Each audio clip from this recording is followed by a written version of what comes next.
Good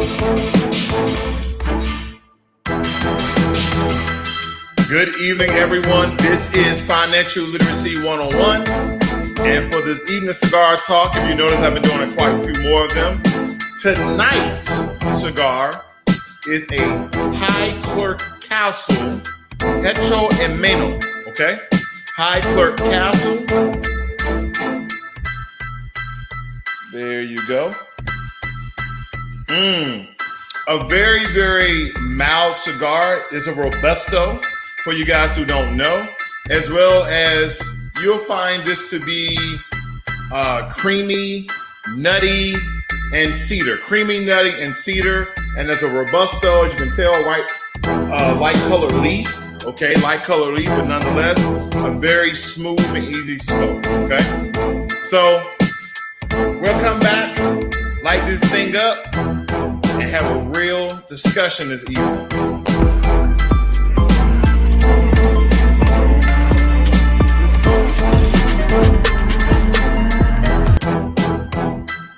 So this evening, we're going to do a hole punch. We're going to do a very large hole punch here. We're going to do a large gauge. As you can tell with that hole punch right there, ladies and gentlemen. Here we go. Take up most of the back of the cigar. Exactly how I like it. And there you go. I don't know if you guys can see that or not. I might have to add me another light in here. You guys give me 1 second here. I'm going to add one more light in here. It's too dark. Give me a second. I will be there. Believe me, sometimes you need a little more light. All right, there we go. I think that's the best I'm going to get on that for you guys to see this cigar. Okay, I think that's a little bit better. I'm going to make sure you see that this is a HighClerk Castle. That's the name of the cigar, and I did a very large hole punch there, as you can tell. And we're going to get this conversation started this evening.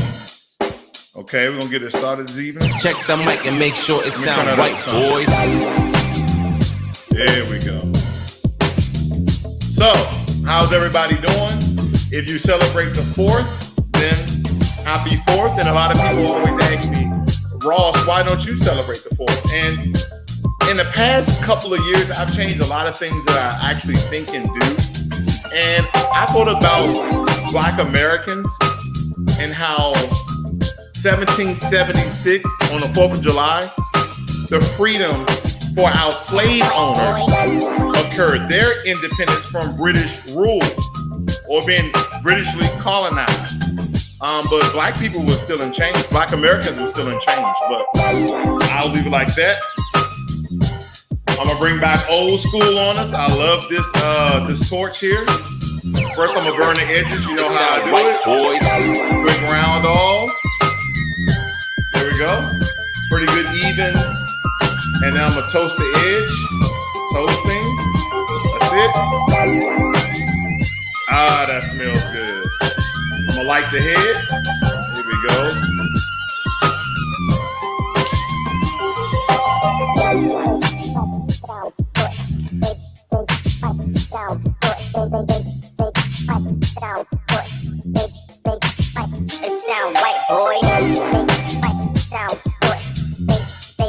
Ooh, that's spicy.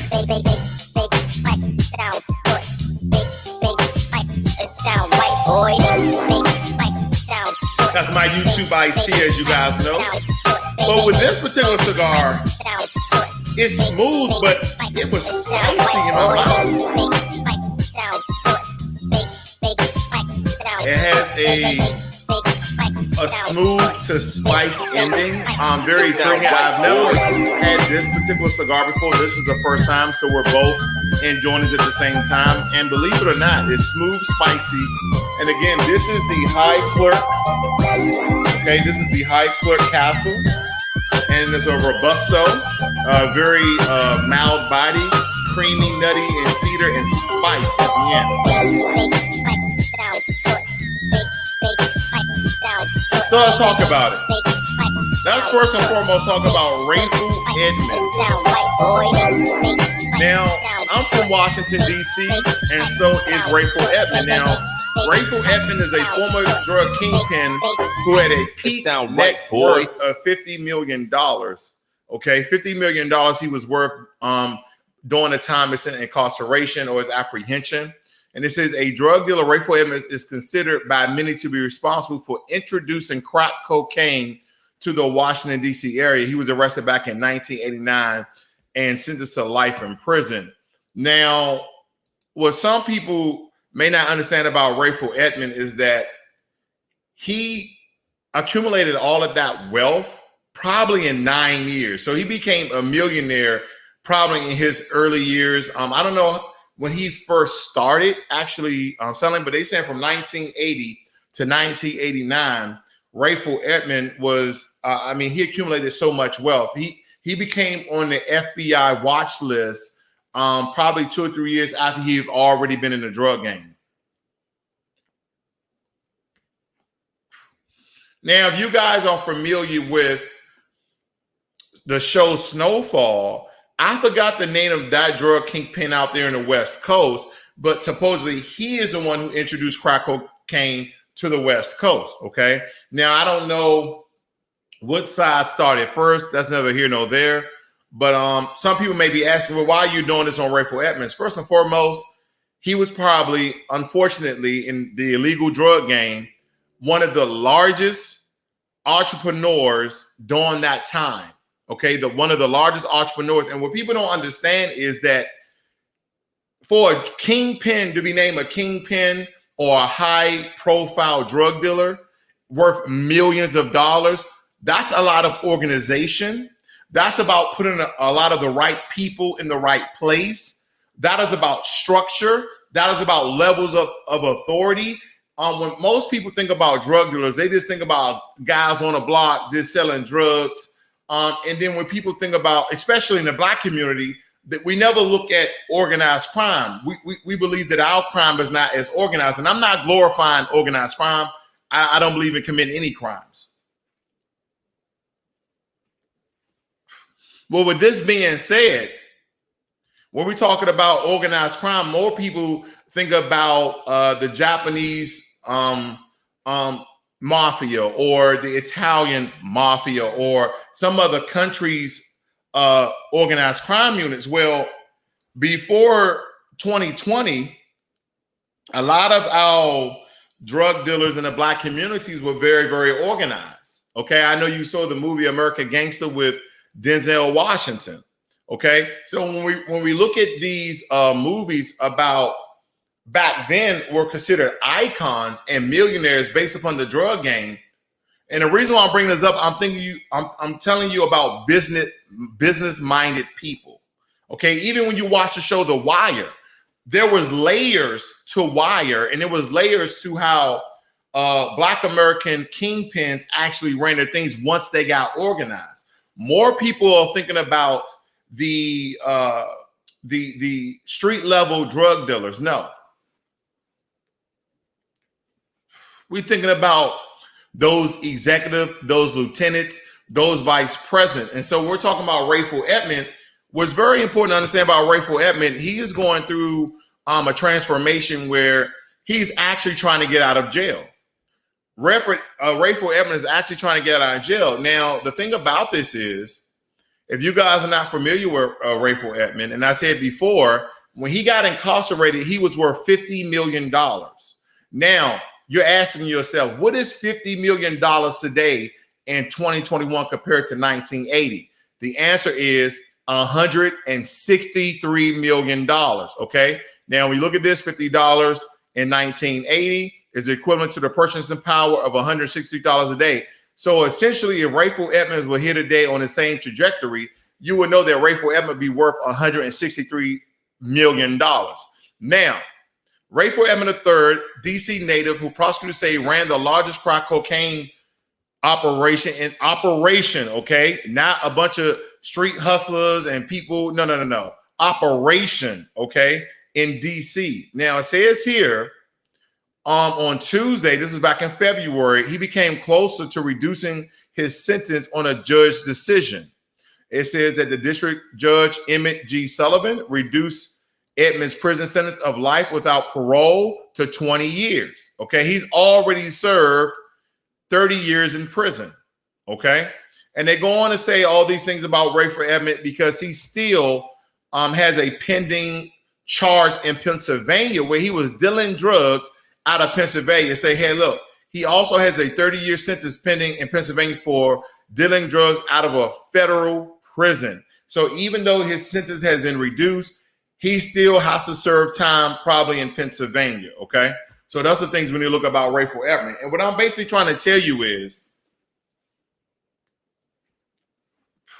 when I look at movies like The Life of Rayful Edmonds, American Gangsters, I just finished watching Deuces, Paid in Full. I mean, there's so many movies based around drugs. And the one thing that I think that our community needs to understand is it takes one decision to go the other way. It's a longer route. Yes, it is. It's a longer route, but it has more sustainability and viability in your life and also for the family and the people that you build your organization with. See, drug dealers back then did what they had to do in order, first and foremost, to feed themselves. And if they had a family, and most of them do, to feed their family. And then I believe that their operations became much larger than they ever thought it would be, even though they had the mindset to do what? Grow, multiply, grow. Let's be in business with this particular cartel and this drug deal, and they're known to do good business. These Black American drug dealers, and I'm focusing on Rayful Edmond, had many connections around the U.S. as well as around the world, and that's very noticeable because what do CEOs do? They grow, they multiply, and they start to employ more people. Now and again, when you're dealing with the illegal drug game, the more people you employ, the more times and chances you'll have to actually becoming incarcerated or getting killed because of the nature of the business, okay? But this young guy at the time, think about it, this young guy at the time was running a Fortune 500 business in his 20s. He's 56. He has already served, I think, 32 years in prison, already 32 years. He was 20-something years of age, running one of the largest, if not the largest, Black enterprises of illegal activity, but worth today $163 million. $163 million. And quite frankly, ladies and gentlemen, the only thing that he really had to do is make a decision of a longer path. And I believe because of his mind, he still could have been worth hundreds of millions today. See, I believe now, I understand back in those days, but even in the 40s and 50s, it was very hard for Black people to get jobs from the dominant society, but we still did. I mean, we were shitted on, we were spit on, we were hit on, we were, unlawfully fired, unlawfully incarcerated. Well, basically the same things that we go on today. But back in the 1980s, and some people probably don't agree with this, he could have worked at a fast food spot or been a secretary or been a janitor somewhere, okay? Because those are the type of jobs that we usually get. We're usually low end. There's only a couple of us who have reached that mid-level executive or high-level executive or even CEO of a large corporation.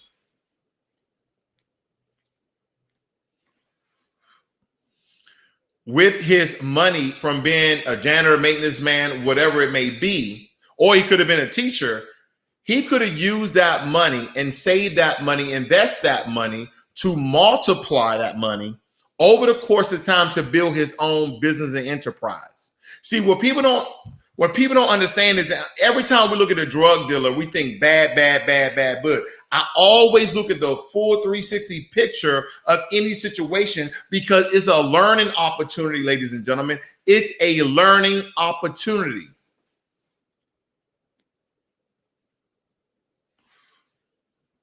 Good evening, Wendell, and as well as Jermaine Anderson.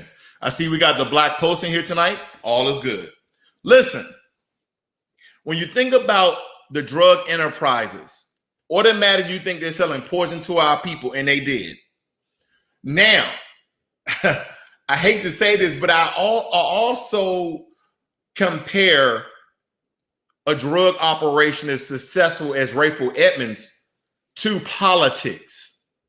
To politics, right? There's levels. There's the people answering the phones. You got people lobbying. You got people going out about passing flyers. You have a whole operation. But at the end of the day, it's not a physical substance that you're taking in. It's a subconscious and conscious substance that essentially trick you and fool you and manipulate you to thinking that if you vote for a certain person, then these things will occur. So you probably never looked at it like that a drug operation is a bad political party going bad.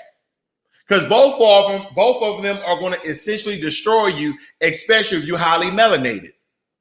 Okay? That means if I can look at you and I say, oh, he's black, regardless of your shade, then you're highly melanated. But let's break it down. How do you become that rich, that powerful in your 20s? You're still alive today, and he's still considerably a young man. Okay, a young man. He's grew up in jail, but he's 56 years of age. And he's already served 32 years, but he's worth $163 million back from the 1980s. And so what I'm trying to basically depict and lay out is that a lot of us have business mindsets. Now we have a lot of, unfortunately, what I call sole proprietorships. And after a while, there's two things that occur to a sole proprietorship. You either die or you grow and you multiply exponentially, right? So you start off as a single person business. Then you got a partner here who may be bringing in equity or know-how or resources. The same way a person on the street, like, hey man, I got 10 grand I've been saving up. We probably can buy a quarter of a key with that. You get what I'm trying to say? You have to think all this is business. Then you get a partner. Like when you saw Paid in Full, it was 3 of them.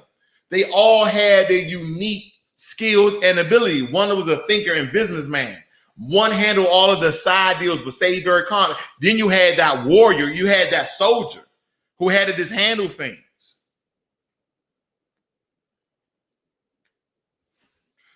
Those are usually security guards of the Fortune 500 businesses. Good evening, Chris Johnson. So when we look about this and we compare multi-million-dollar drug businesses like Rayful Edmond, then we have to automatically know that he was CEO-minded at a very young age.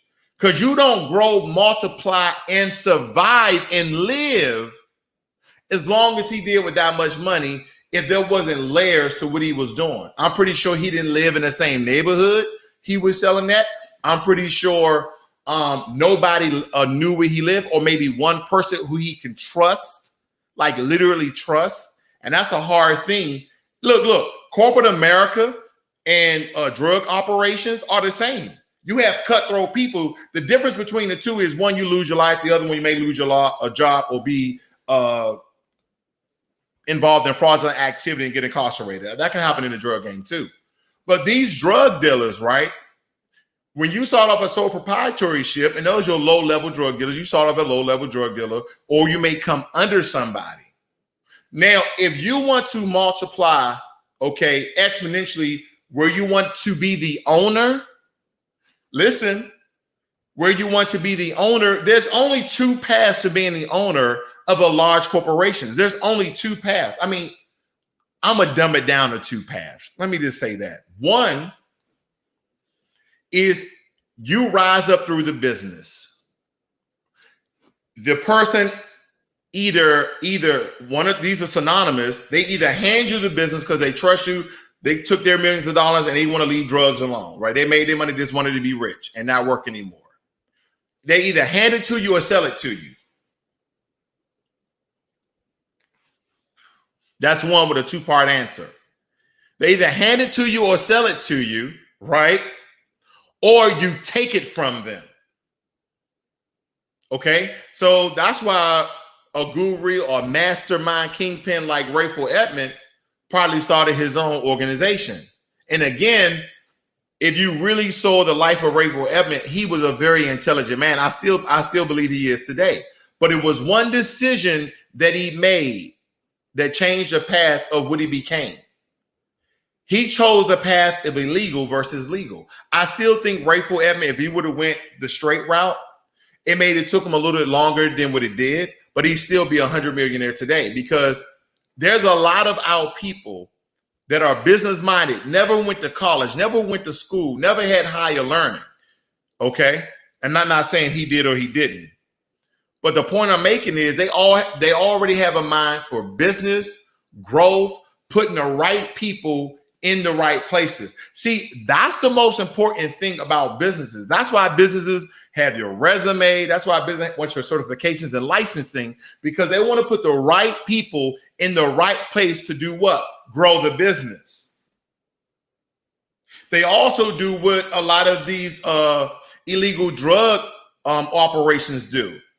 They may bring somebody into the business with many connections. Hey, don't you know a guy over in California that'd be pushing? Oh, yeah, I know him. Yeah, we cool. Oh, don't you know somebody in New York, and you get put in certain places in this operation?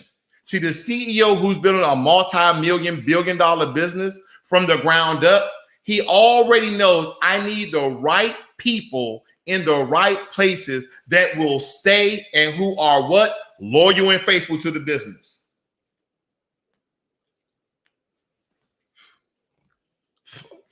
I'm not here to honor any drug dealer or drug operations, but I'm here, besides selling, illegal products and poison to our people, I'm here to honor the mind of those people, because in order to be where they are, some people look down on drug dealers, which you should. I'm not saying you shouldn't, but I always try to think about the positivity of their mind. If they just would have made one decision like Rayful Edmond and said, I'm gonna go legal versus illegal. Okay. All right, let's see. We got Chris Johnson in the room. He says black teen unemployment was lower than white teen employment back in the 40s and 50s. Today is double that of whites. Welfare has destroyed the black family, thus the black communities. Indeed, it has. We all know that welfare is a crutch, and there's also a systematic manipulation of the community to keep us unemployed and depending on the system that kills us. Okay. We're going to talk about it. We're going to talk about it. I don't got nowhere to go. Oh, and for tonight's YouTube iced tea, okay, ladies and gentlemen, if this wasn't YouTube iced tea, if this was not YouTube iced tea, this probably would be Johnny Walker Blue Label, okay? Now, with that said, let's move on to the heart of the discussion. Can we do that? First, we're going to go through some very mundane definitions, but I want to break this down because I've been hinting on this for the past 3 months about religion. Okay, every now and again on Financial Literacy 101, I like to do some of the content that I believe that will free the people in such a way that will free up your finances. See, some people think I just get on here and I'm just ranting and raving or just some wild topic. No, believe it or not, ladies and gentlemen, all my videos are money based. You just have to understand where I'm going at. Okay, that first about Rayful Edmond being a large Fortune 500 enterprise. It's about business minded. That if you're thinking going one way, I want you to go legal. It's going to take you a bit longer, but know that you can multiply. Now, when it comes to religion, religion is the uno numero de facto of the black community. This is what some people will call the foundation of the black community is religion, and most likely Christianity. But tonight we're going to cover the 5 major religions. Okay. Now, with that being said, let's do a quick, couple of few descriptions and definitions of. Let's just get into it. I'm up here stuttering and shit. Excuse me. All right. An atheist, a person who disbelieves or lacks belief in the existence of God or gods. Agnostic, a person who believes that nothing is known or can be known of the existence of nature, of God, or anything beyond material phenomena. A person who claims neither faith nor disbelief in God. And down here, what is the difference between atheist and agnostic? An atheist doesn't believe in a God or divine being. However, an agnostic neither believes nor disbelieves in a God or religious doctrines. Agnostic asserts that it's possible for human beings to know anything. Okay, it's impossible for human beings to know anything about how the universe was created and whether or not divine beings exist. Okay. We got that out the way. Now, when we talk about religion, this hits home for a lot of people who have such a strong faith in something most people cannot truly define. They just have faith about something about that. You have faith about something that you can't truly define. Like if I didn't know the definition of a monitor, which I don't know the technical definition of a monitor, I would say a screen that displays colors with an electronic, depending on its LED, whatever, right? I just come up with something like that. But no one can truly define their faith based upon a religion that you believe to be real, okay? That you believe to be real. Now, I know there's a lot of people who say, oh, no, I'm not religious, I'm spiritual. That's what most people say, right? Okay, let's get into it. Spirituality. Give me a second. There I go again. All right, there we go. Spirituality involves the recognition of a feeling or sense of belief that there is something greater than myself, something more to being human than sensory experience, okay, more than your sensors, and that the greater whole of which we are part is comic or divine in nature. An opening of the heart is an essential aspect of true spirituality, okay? Good evening, conscious music. Good evening, D'Angelo. Now, the reason why I wanted to have this conversation, again, I have many meanings, but I'm gonna narrow this down to two: financial and time. Because believe me, dealing with religion, I spent a lot of time in religion, Christianity to be exact. All right, we're gonna go a little bit more information, and then we're gonna have the discussion. Okay, just stay with me, family. Stay with me. I have to build my premise here. There are an estimated 10,000 distinct religions. 10,000 distinct religions worldwide.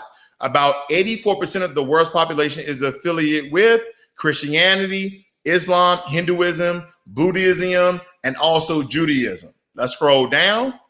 How many religions exist today?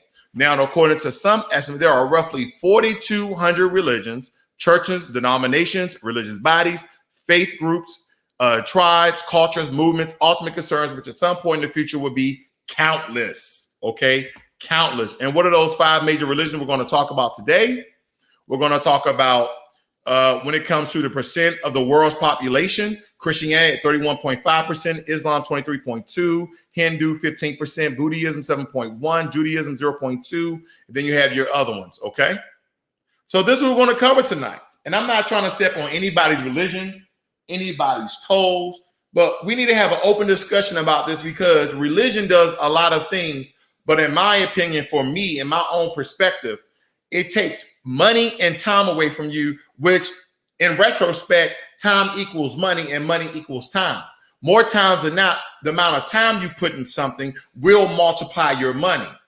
And then your money can equate about the amount of time that you put into something. When we're talking about investments, right, and we're putting our money, it took time to make the money, whether it be the money to invest inside that portfolio or the time that the money multiplied in that portfolio. Think about that. Because if I was an evil, sick-minded person, I will open up a church. I'm not going to say what religion, what sect, what denomination, but I will open up a church because the only thing I had to do was open up a building. I get tax write-off and tax benefits, then have enough people to believe where they start spreading the word and bringing other people, and they start giving me money just for me running my mouth about someone or something or entity or deity that's higher than me. And that if you submit to this and pray to this and worship to this, then you will live a wonderful life. I see two sides of the spectrum. I see two sides of the spectrum. One is the religion that most Black Americans believe, follow, and practice.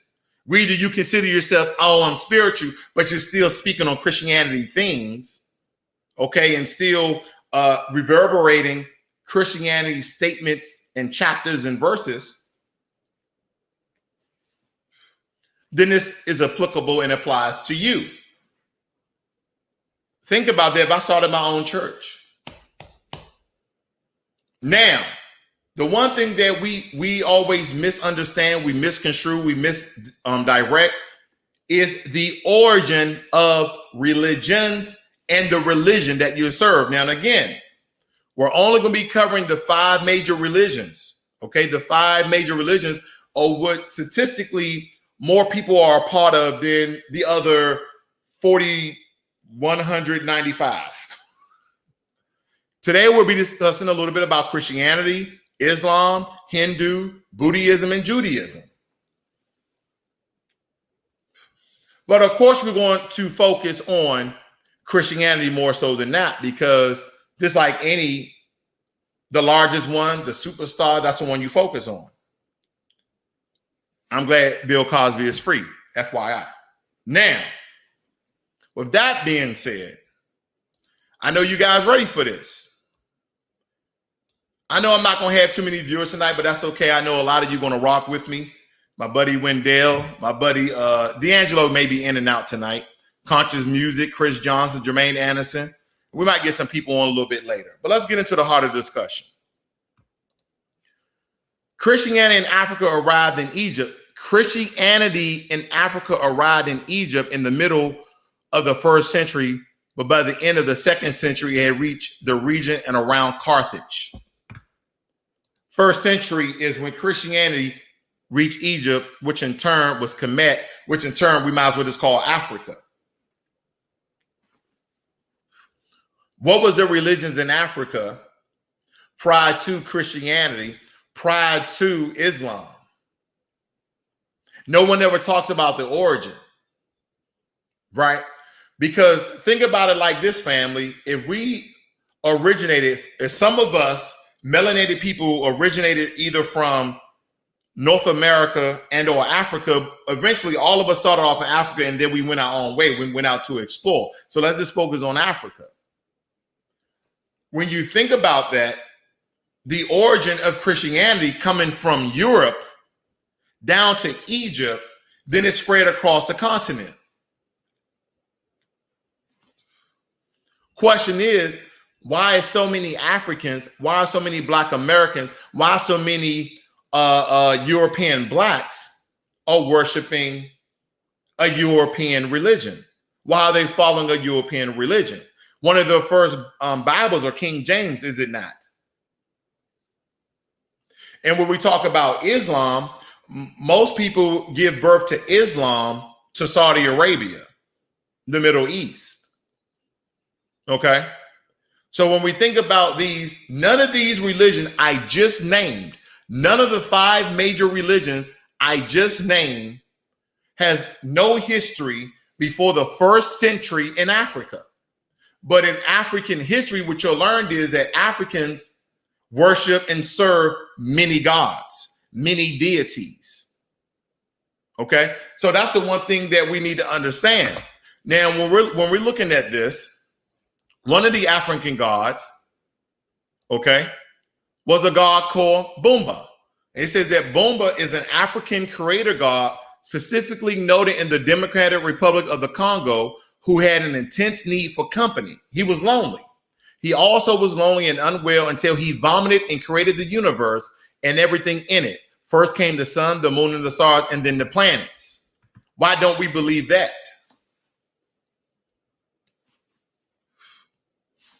We don't believe about Boomba. We don't know about Boomba. I'm just using him as an example of one of many gods from Africa.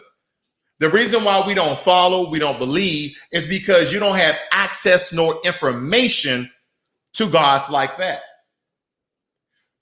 But instead, you have been introduced to Christianity, Islam, Hindu, Buddhism, and Judaism. You have been introduced by birth, by friend, by fam, or some random stranger who you just decided on a whim, I'm going to go to this religious establishment, a church, a mosque, okay, some form of body to worship. Did you know that a lot of people join religions because they're lonely? Did you know that a lot of people join religions because they don't have a direction in life? They don't know where they want to be. They don't know where they want to go. They don't have a strong foundation. Did you know that? Think about that. And or a lot of people turn to religions in their worst times, in their worst days. Okay, they're recovering drug addicts. They're recovering gangsters and killers. So they pick a religion. They say, I need structure. I need foundation. I need all of these things. Okay. These are the things that we don't understand. Because when you really think about it, what if you had direction, guidance, and a foundation? Check the mic and make sure it sound right, boys. That's all I catch on hand for you. All right, let's move on. Oh, this is good. Now, let's define religion. The belief in and worship of a superhuman controlling power, especially a person, God or gods. God or God. Okay? Now, in a lot of these 5 major religions, Christianity, Islam, Judaism, Hindu, and with the exception of Buddhism, most of these believe in one deity, one God.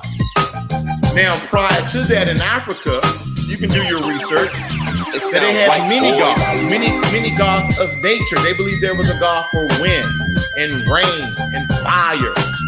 Now, when I think about that, when you look at Greek mythology gods are based on before 1st century African gods. They're based upon that.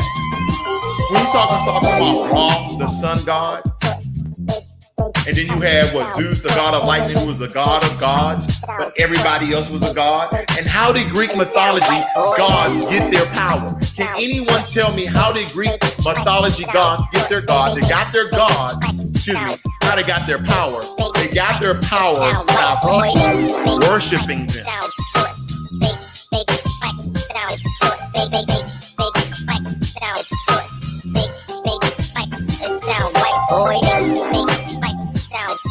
And the Christian God says, I'm a jealous God. You're a jealous God? It sound right, boys. I want you to think about when people believe in one God, one deity, one higher being. We automatically believe that that God is all-knowing, all-powerful, and omnipotent. Those 3, all-knowing, all-powerful, and omnipotent. Right? They can do anything. So if you can do anything, why are you jealous?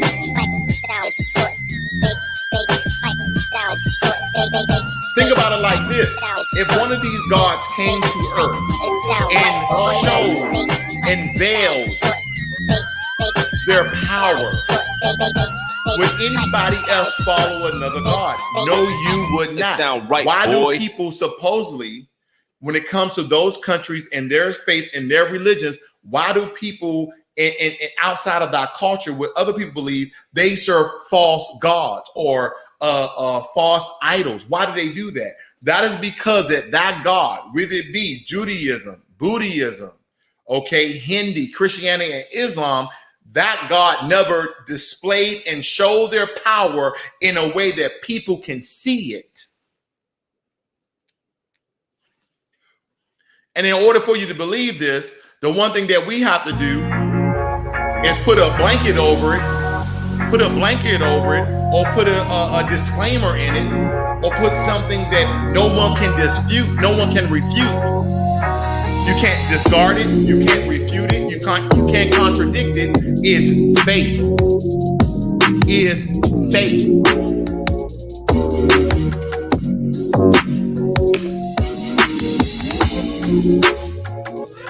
This is where we go wrong. Everything in your life you need to see, feel, touch, hear, smell, using your sensories. And whether which religion you believe in, why wouldn't the God you serve somehow display to you with the senses they gave you? And some people say there's 6 senses, which is your spirit, your spirituality, the energy that you feel. Somehow let everybody know, implanted or somehow shown, display their power so we can follow that one true God. Freedom of mind. Free will. Well, free will is this. Display yourself, show yourself. You're all powerful. You can show yourself to everyone at the same time, no matter what time it is, and let everybody know that you're the one and true God, regardless of what religion you serve.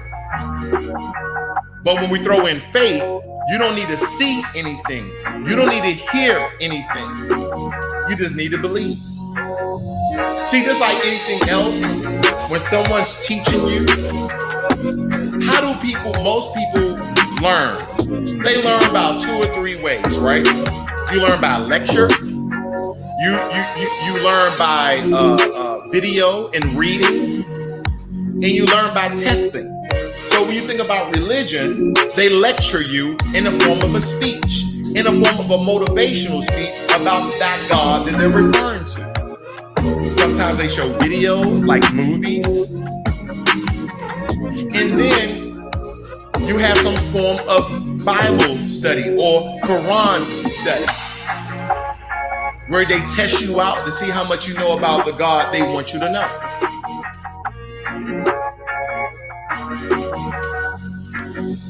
Now, I'm going to quickly read through this so we understand where all these religions and their origins derive from. That's very important, is it not?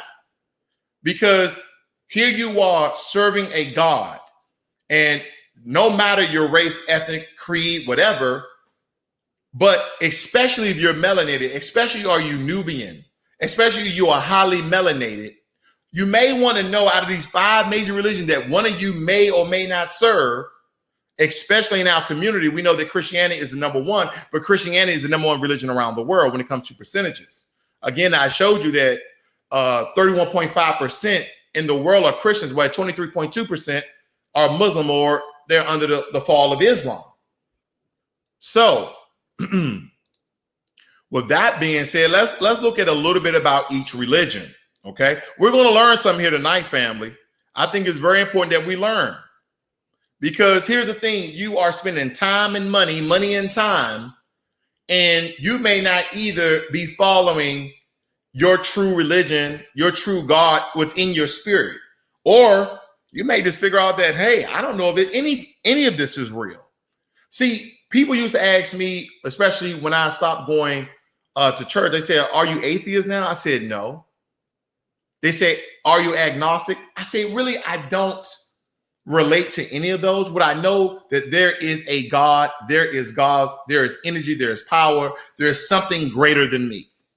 Then people will cancel you, right? Because that is what these religious documents tell them to do, is when somebody doesn't agree, doesn't convert into your faith, then you must stray from them. You must leave them alone, right? Because they want you to be an outcast. Because here's the thing, nobody wants to be left out. Majority of people want inclusion, not exclusion. So when you are in a particular region, Let's take, for instance, Africa, the northern part of Africa coming down the southeastern part, there's a lot of Muslims, okay? And then on the opposite side is a lot of Christians, okay? Because like, take for instance, you got Ghana, Senegal, so the British colonized Ghana, I believe. The French colonized Senegal. And then when you have Angola, the Portuguese colonized Angola as well as Mozambique on the east side. So regionally, majority of Africa are two major religions, Islamic as well as Christian. Think about that. In India, majority of Indians went after the British colonized them. Even after the British colonized them, a lot of them were still Hindu.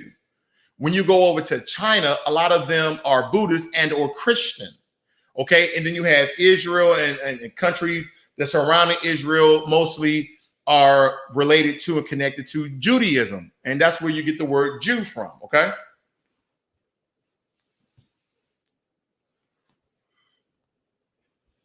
Now, conscious music said humans have always believed in something higher than themselves since the beginning of time. No? Yes, I do believe that. I do believe that, okay? Now, let's get into this. I'll put my cigar down. I'm going to read a little bit about this. Let's go through this, family. Let's go through this. Now, hopefully this is not too small on your screens. I'm going to try to blow this up as much as I can. Christianity is a monotheistic religion, which means that followers believe there is only one God. Worship of God is an important aspect of Christianity. Christians believe in the Holy Trinity, represented by the divinity of the God, the Son, and the Holy Spirit. Okay? Now, when we go back up here, Christianity is the largest religion in the world with more than 2 billion believers worldwide. There's only about 7.6 to 8 billion people in the world. Then it says the United States is home to the largest Christian population, but Christianity is widespread in many other places like Canada, Mexico, Philippines, several African nations, many European countries, and numerous Caribbean islands. Okay? Now they're going to keep talking about this, that, and the other, and we're just going to move down. Okay? Islam is the second largest religion in the world, estimated 1.8 billion followers. Okay? And then it says there are 7 countries where more than 90% of the population is Muslim: Algeria, Bangladesh, Egypt, Iran, Iraq, Turkey, and Pakistan. And of course, most of them are under what they call Sharia law. Okay, the Islamic faith is monotheistic, believing in Allah as one true God. Moving down to Hinduism. It says begins in around 2300 BC and remains prevalent on the subcontinent. About 94% of those who follow Hindu faith live in India. Okay, let's go down. Hindu teaches that God present exists in all of creations. In the Hindu faith, God goes by many names and manifests in infinite ways. Brahman is a recognized supreme deity responsible for creating everything in the universe. Brahman has no gender and is all-knowing and all-present. Okay? And Buddhism was founded back in the 5th century. And they said, who later became as Buddha. Buddha is an actual person. Okay, after giving up an extravagant life of excess, the man who came to be known as the Buddha discovered enlightenment. Okay, he discovered enlightenment through giving up his wealth and position to live a simple life as a monk. His efforts to teach others how to do the same became the foundation of Buddhism. So Buddhism is based upon a real person. You see how Buddhism is based upon a real person, and it's a lifestyle. That's what a lot of people didn't know about Buddhism. They believe that Buddha was a god. No, he's not. The primary focus of Buddhism is to seek enlightenment. The Buddha is not worshipped as a god. He was a man and is recognized by Buddhists as such. So true Buddhists know that he was a real person. And they talk about the 5 precepts. Last and not least, we have Judaism. It's the smallest of the top 5 religions. The world population of Jewish people is estimated to be 14 million. About 41% of the Jewish population live in Israel, and another 41% lives in the U.S., with the majority of the remainder concentrated in Europe and elsewhere in North America. Okay? Judaism is a monotheistic religion which follows recognizing and worship only one true God. It is actually the oldest monotheistic religion, and it also displays upon the 10 Commandments. Now, with that being said, I knew this wasn't going to be a popular conversation, but nonetheless, when you break down all these religions and the origin of them, what you realize that a lot of these religions started in the Middle East, in Asia, and also in Europe. But out of the 5 major religions, there's no major religion that essentially that has been African created. And you being a melanated person, you must know that essentially your roots will either be Black Native American, and even that stems back to Africa, one of the many countries in Africa. So where's our God? Now we understand that Christianity started off in Europe. We don't have to really worry about what country, but when Christianity was first brought to Egypt and it spread through the regions and countries of Africa, and then you factor in chattel slavery and transatlantic slave trade, of how all of these religions reach different parts of the world through slavery. Think about that, because when you look at the transatlantic slave trade, and majority of the slaves that were taken, majority of the African people that they turned into slaves, a lot of them, believe it or not, got taken to Brazil. They got taken to South America. That's why you see a large Afro population all around South America. Doesn't matter what country. Okay, there's Black Colombians, Black Brazilians. And you look at some of my videos when I was in Brazil, I showed you guys that Black Brazilians look just like us with a different hair texture, like curly, because it's a mix of Africans, some Spanish and Portuguese people. Because in Brazil, you got white Brazilians and you have Black Brazilians, and you have those in between. You have mixed. But here's the thing. Those white, quote unquote, Brazilians are simply descendants of Portuguese. So they're really just Portuguese people that stayed over there. They're the descendants, okay, they're the lineage of those slave owners that stayed there and grew a population.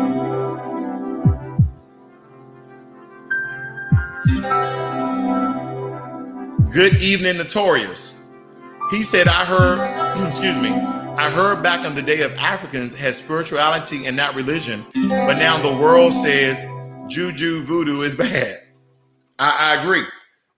But they still believed in many gods, and they had a lot of traditions and cultures in Africa as well. Now, I don't know so much about religion, but I know you're right. You're dead on when it comes to spirituality. But here we are today, and you talk to your grandmother, you talk to your grandfather. Most of them are Holy Ghost filled. They're on fire for God. And when you start to challenge that religion and their faith, it's one of the most volatile, destructive, chaotic conversations you probably ever had in your life. And more times than not, when they reach a level where they can't refute, combat, or contradict, or somehow corner you, they shut the conversation off and say, oh, you just the devil, or they say, I'd rather not have this conversation, or flee from me, right?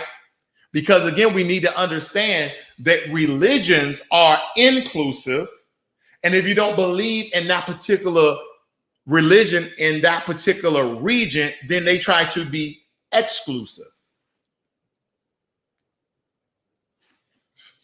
See, back in the day of the Gentiles, or back in the day of the non-believers, back in the day of the infidels, they used to burn and kill people who did not believe. They used to kill you because you're like, I don't believe in none of it. They used to kill you.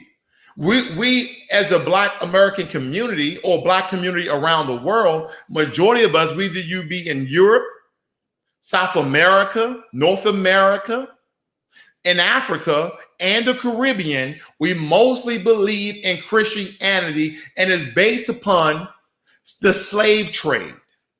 It's based upon the slave trade. See, Christianity didn't reach Africa until the 1st century.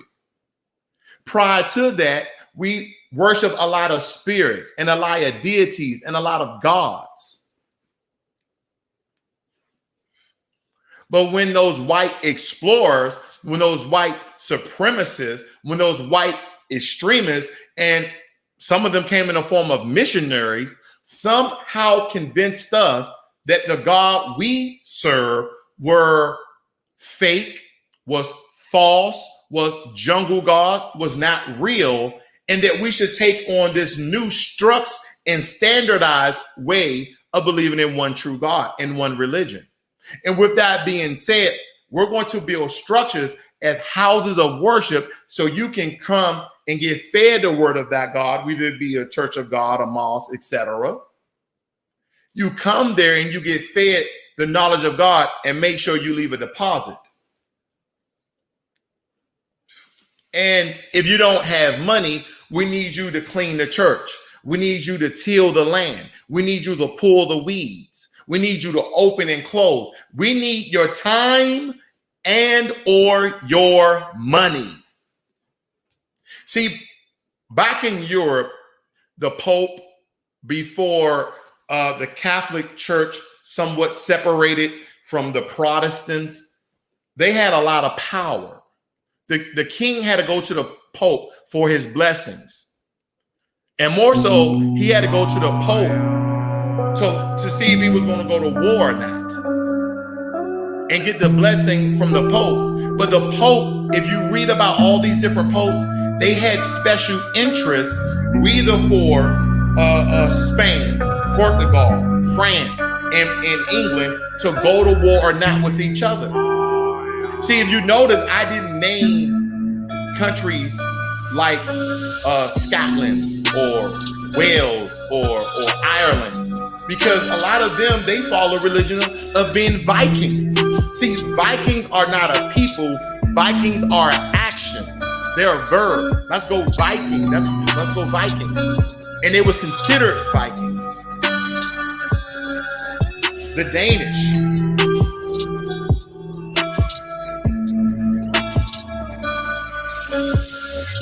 Now, if you notice, everything is headed from the Pope. The Pope is still looked at the world religious leader, even though he's Catholic. But even the American presidents, who are most likely Christians of one of the denominations, still go to the Pope. They still talk to the Pope. And he's a different sect. He's a different denomination. But religion is closely tied to your financial wealth and also your time, which in more cases than not equals your financial wealth. Because whatever you give time to, you will see that being multiplied to the things you don't really give that much time to. Take, for instance, a bodybuilder. A bodybuilder goes inside of a gym and spends most of his time working out. Some of you are trying to lose weight or become more intelligent. You spend more time studying and learning about your field so you can earn that degree. You do that more so than anything. You study probably more than you sleep. You study more than you go out. You study more than you probably watch TV because you want to be good, right?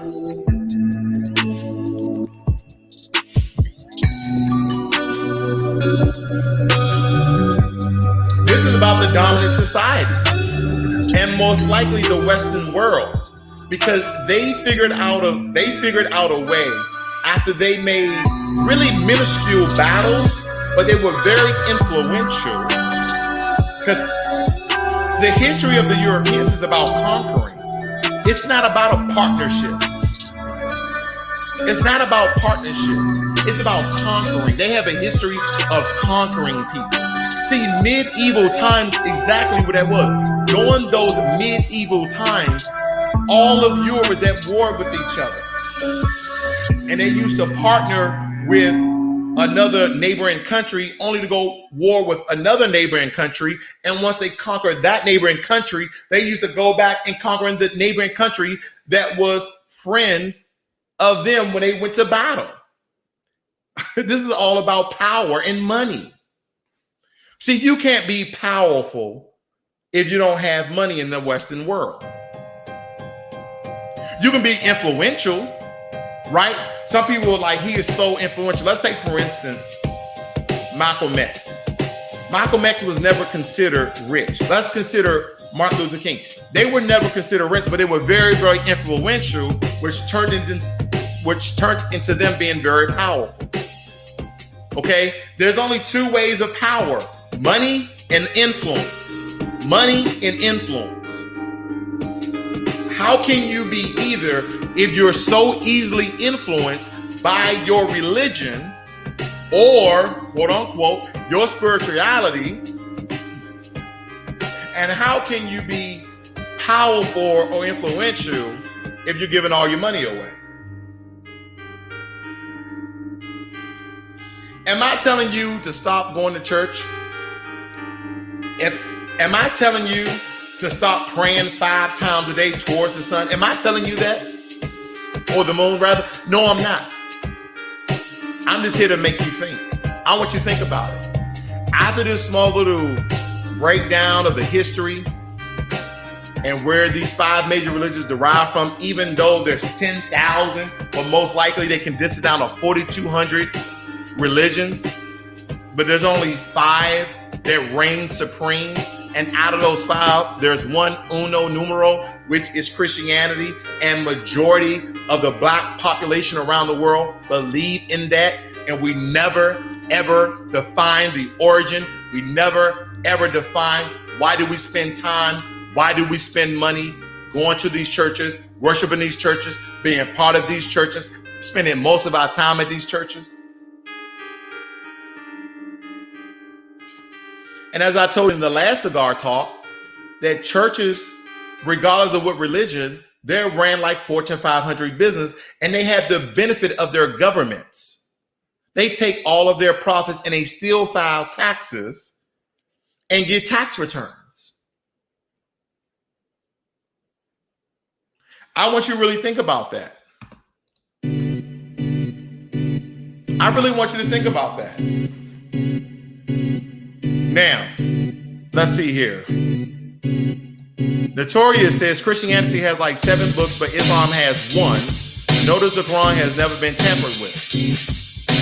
Pope is a bossy boy, okay? Conscious Buddhism says, you're 100% right. How did Africans lose their religion and their way? How did we get to this point, Ross? It's said to see people that looks like been treated less than a human. Let me tell you, Conscious Music, it's quite easily. When Egypt got conquered, Egypt was almost, they used to call it Egypt Kemet, K-E-M-E-T. And also Kemet was also synonymous with calling the continent of Africa Kemet. So everything was Kemet, but Egypt was Kemet. Long story. But nonetheless, Egypt was considered the capital, essentially, of Africa because Egypt was very powerful. Okay, and when they got conquered, when those Middle Easterners and Europeans came through, they started to spread like wildfire the word of their Christian God. And they started to erase other religions that were present in Africa at the time. Now, of course, there's still spiritual artifacts that a lot of Africans have of their old lost gods. But a lot of them that are like, these are the gods of the old. You hear them say certain terminology like, well, who is the new God? Well, Jesus, Jehovah, whoever you want, Jehovah Jireh, my provider, whoever you were talking gods go, right?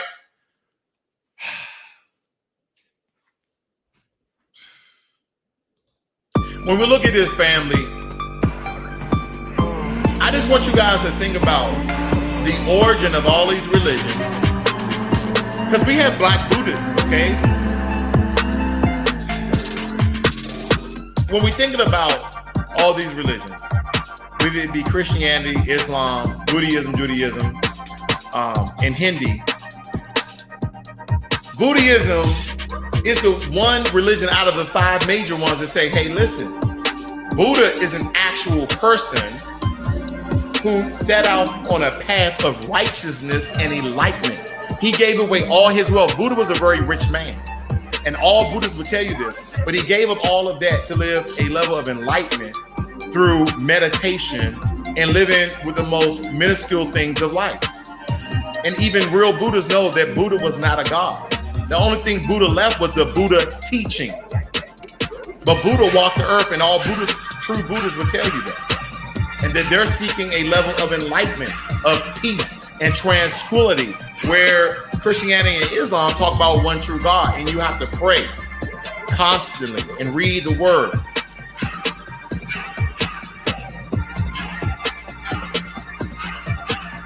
But none of these five major religions have an origin in Africa. Some people are like, oh yeah, it was way back when. They had Christianity and they called it something else. No, they didn't. And if you know anything about Catholicism and being a Catholic, they modeled their religion based upon Egyptology. Look that up.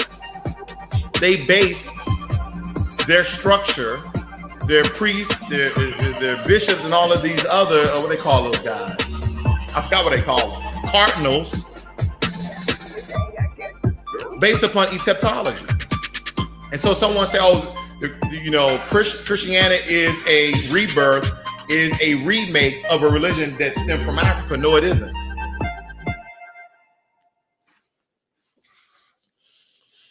Now, some people will argue that these books is on a higher level of manipulation, coercion, for you to be submissive to something you can't see, feel, or hear. But what I will do is I will build a foundation.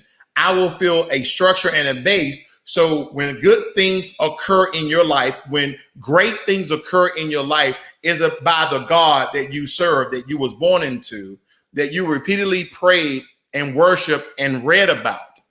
These are the five major religions you believe in. Because you need repetition to first comprehend, understand, and then regurgitate that information back. Because another way that Christianity circled the world other than slavery was through being an I forgot how to pronounce the word, man. Being an evangelical, okay? Being an evangelical, going out. And a lot of them became missionaries. But see, my thing is, if Christianity derived in Europe, why are you going to Africa and tell them the God they should serve? And this is the one true God. And through by force, through by choice, because sometimes when you see other people go through force, all right, when you see other people get tortured, you choose to do what your owners, your slave owners, tell you to do. Like if I see someone get whipped, hung, dismembered, then I'm more likely to choose. You don't have to force me. No. I believe now. So a lot of us don't understand the origin of a lot of these religions. We'd be those top four with the exclusion of Buddhism.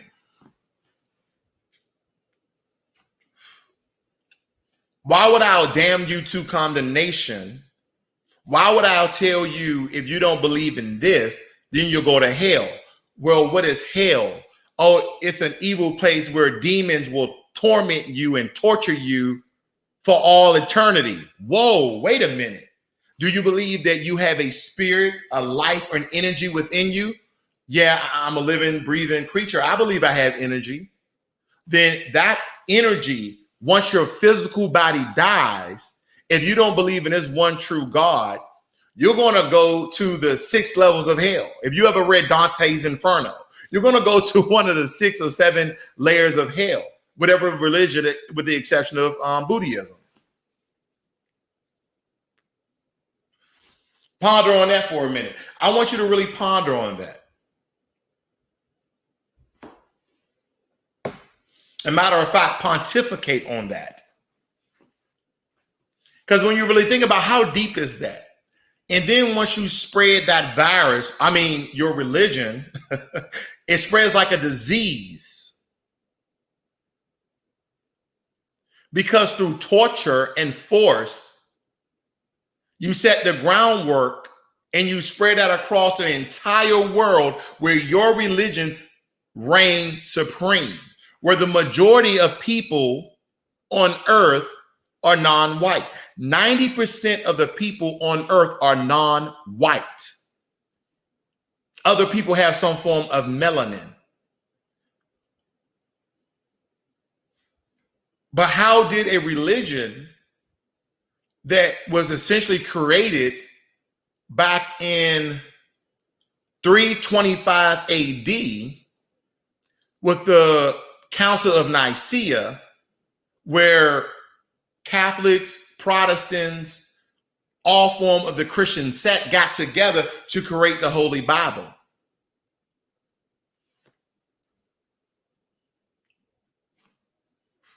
Or if you go over to the Holy Quran, where Muhammad the prophet and a group of his high religious figures, but believe that the Quran was created by Allah, or that the Prophet Muhammad was enlightened by Allah to create the Holy Quran. And this is an instruction book. All of these books, even the Buddha teachings, are instruction books on how you should live your life rather than you living your life the way you want. Now, some things in these books are very, very good. And that's why they touch the very spirit, the very essence, your very soul, to believing that, yes, I need to be a good person, that smoking and drinking and access is bad for you because it makes you act outside of your character. And in retrospect, some people believe when you drink, smoke, whatever you do, that you're acting on your true self because it lifts the law, it lifts morality, it lifts your ethics, and it gets to the true person that you are. These are the psychological effects when you drink in access and smoke in access. It lists all the barriers that your conscious mind has put in place. But then the real you emerges. The real you appears when your subconscious mind barrier breaks down, disintegrates, and your subconscious mind, what you're really thinking and who you really are, begin to manifest and show itself. Are you a chill, calm person? Are you about that life? Are you always ready for things to pop off? Are you argumentative, or are you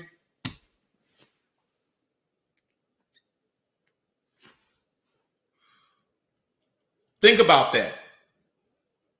Some people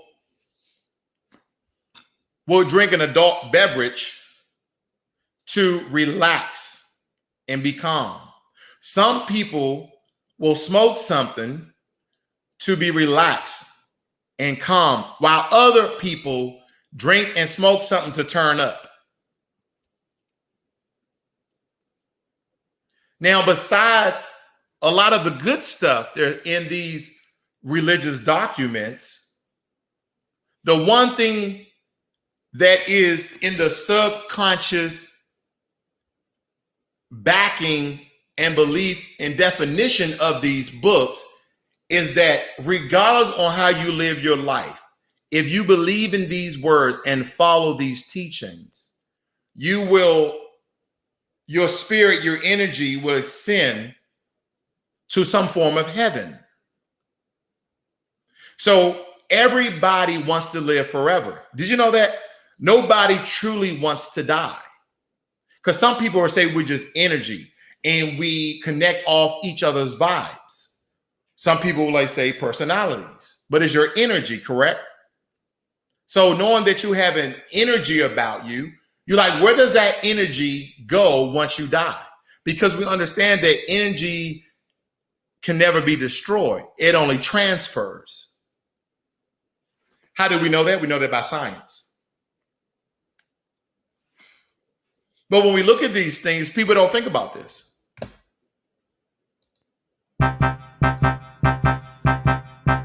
Let's see here.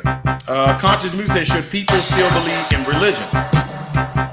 I can't really say they should or they should or they shouldn't. Okay, Conscious. The way I look at things is like this, man. You have to find your own path. But the reason why I stay so neutral on this, because I understand how volatile and people just love to debate. Oh, well, if you're a Muslim, then this is the right way, and Allah is the only one true God, and everybody else are infidels. Well, Jesus Christ, God, the Holy Trinity are the true God. Okay, they all one. The Holy Trinity is one. And if you're not, you're a non-believer. You are an atheist. You are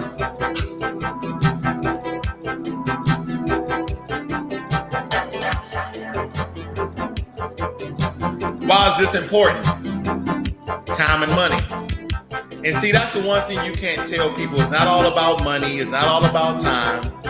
Well, if that's the case, these same people contradict themselves. They work their butt off to do what? So they can live a better life. How do you live a better life in today's world? How do you live a better life in today's modern world with more money? You can afford a better car. You can have a nicer house. You can have nicer things. You can travel. You can buy anything that you want within your income level. When the last time you heard someone between the ages of 20 and 60, and they tell you, oh, you know, I really don't want to make any more money. I just want to go to church, praise God, make my $30,000, pay my bills, and that's it. You may hear a couple of people say that, but everybody's always trying to make more money, somehow, some way. They're always trying to figure out how to get more money, earn more money, make more money, obtain more money. So it's not all about money than what it is. And when you think about these religions, even monks, they give up their worldly possessions to become monks. And then the monks can build what? Monasteries, places of worship and meditation, so they can enlighten themselves for the rest of their days. Think about that.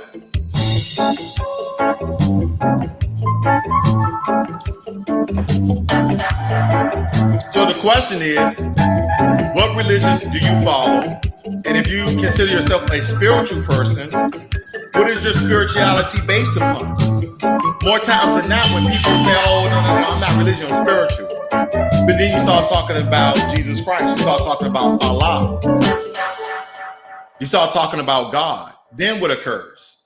The conversation truly changes, because when you say spirituality, they say, well, Ross, do you believe in God? I believe in God. I believe in power. I believe in gods. Do I say gods is a matter of more than one? I simply do not know. See, this is the thing about speaking truth to religious power, is that we truly don't know. It don't matter what books you read. It don't matter what research you did. You will never know that the God that you serve is real. You will never know.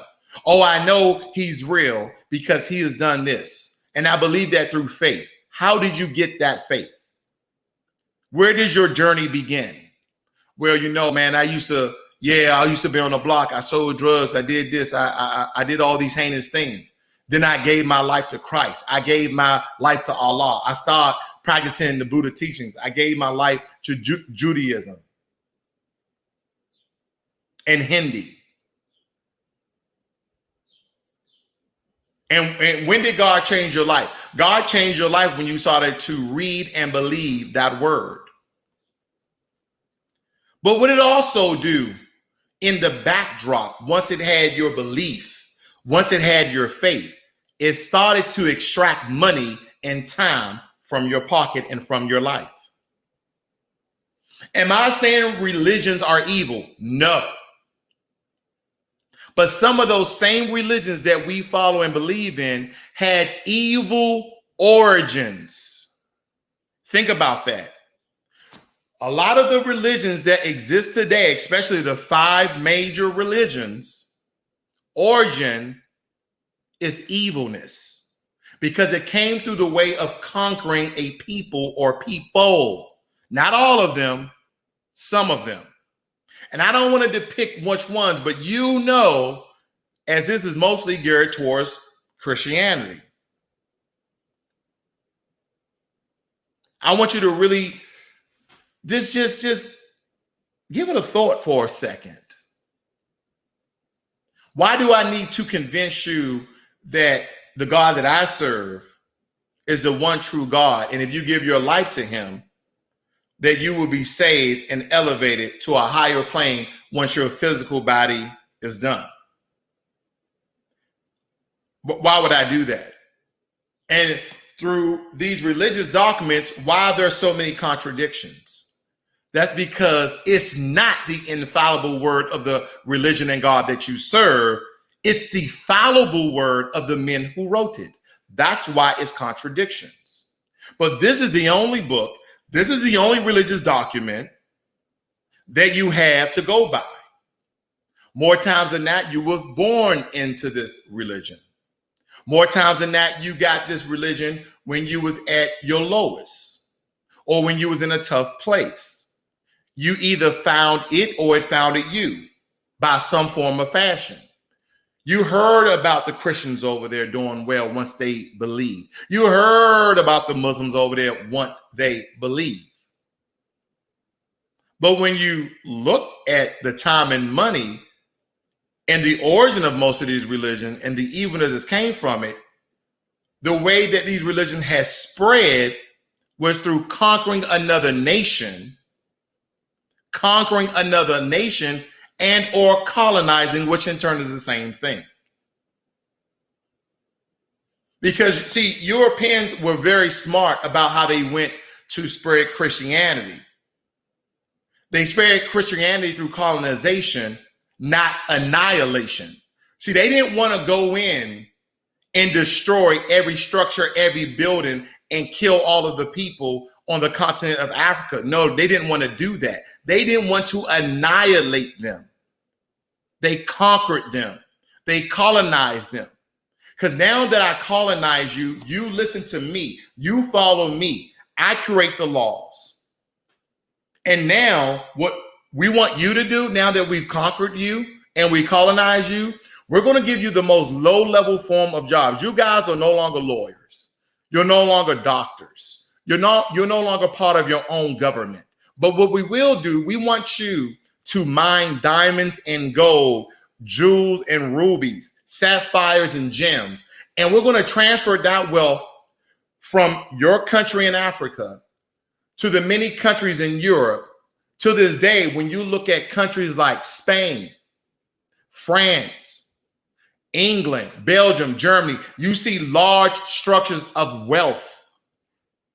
But when you look at the continent of Africa, majority of the continent is what? Is either desert, forest, or shambles of cities. Now, there's some good cities, don't get me wrong. Kenya has a great city in Nairobi. Ghana has a great city in Accra. Even Nigeria, they have these great large cities. But majority of these countries, the rest of their states, the rest of their regions are in shambles. And people live in shacks. That's because the continent's wealth has been transferred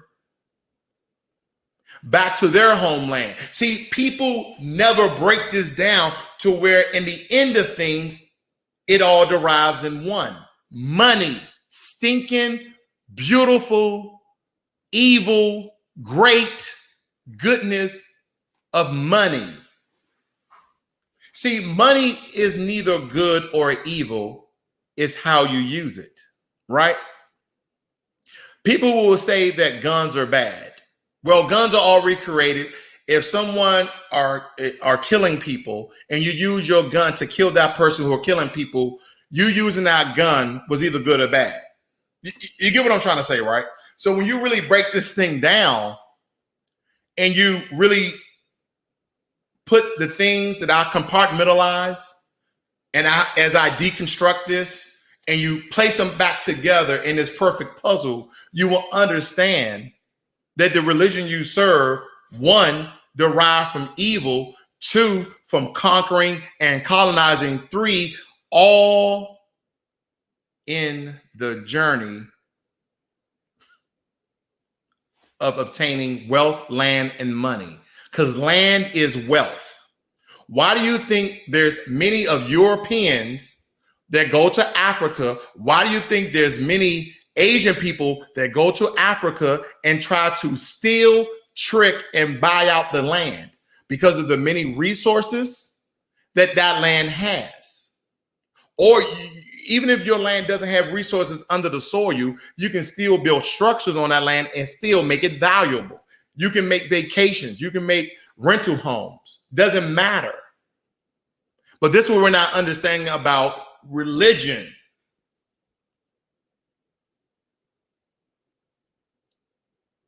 Conscious Music said colonization is the way Black people are rebellious against the Western world.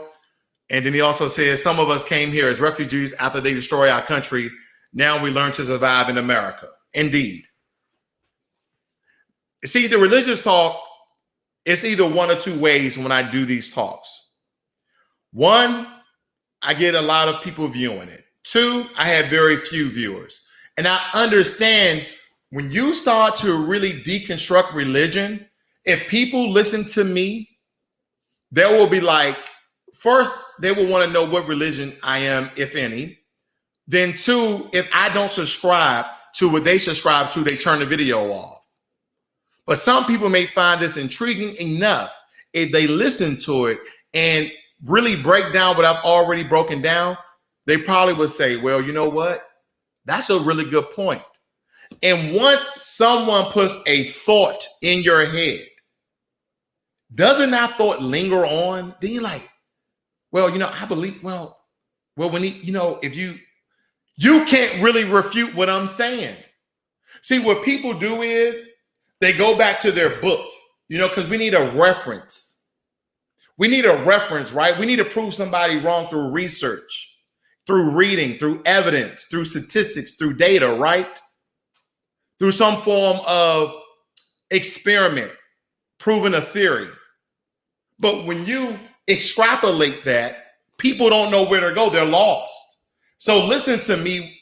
We'll have people who are brainwashed, people who have been tricked, people who have been manipulated, start to think and be like, wow.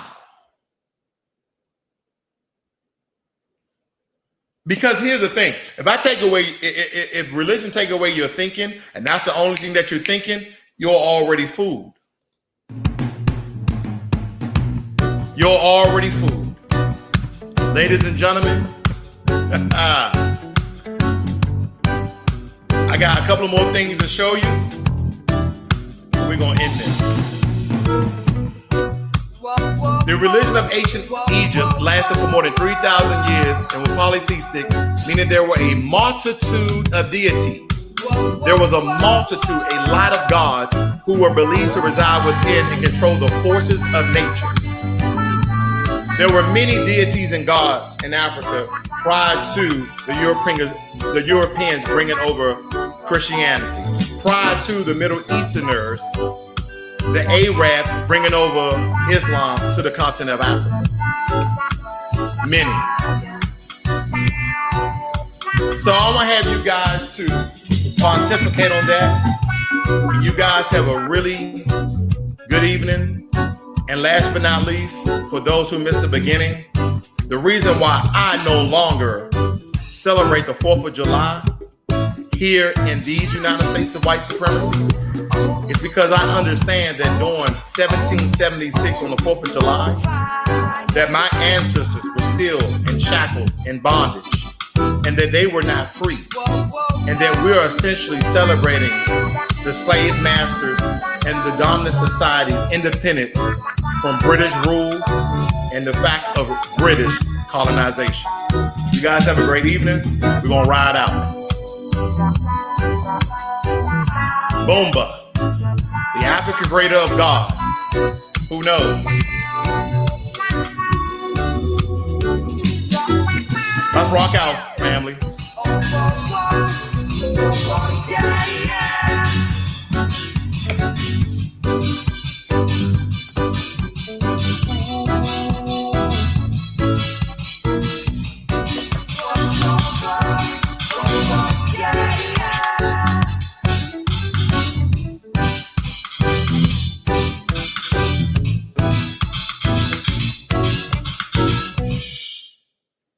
Thank you to Conscious Music, and we out, family.